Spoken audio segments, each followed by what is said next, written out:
Теперь у меня новый любимый верш со своих, называется «Лялька». Гэтая лялька ні ў чым не вінаватая. Ёй выдралі вока, замест яго плешчылі гузік. З асаблівай жорсткасцю адрэзалі вуха, зашылі рот тоўстай голкаю для абутку, оторвали руку, кинули котцы гуляться, паміж ног прарэзалі дзірку, каб магла нараджаць падобных сабе выродкаў. Перацягнулі шыру жовую стужку з бантом, ды носяцца з ёй, люляюць ее калысы, кормяць з лыжкі, а ежа сцякае па падбародзе.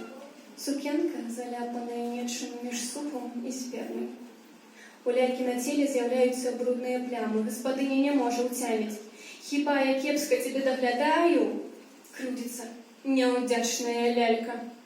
А ночью лялька открывая вока, развязывая вузел на шее, отрывая другое вухо и запихивая его в промежи, каб заполнить пустэчу. Доползая до тых, хто калісьці прынес яе ў дом, і кладецца між імі у ложах. Книжка называется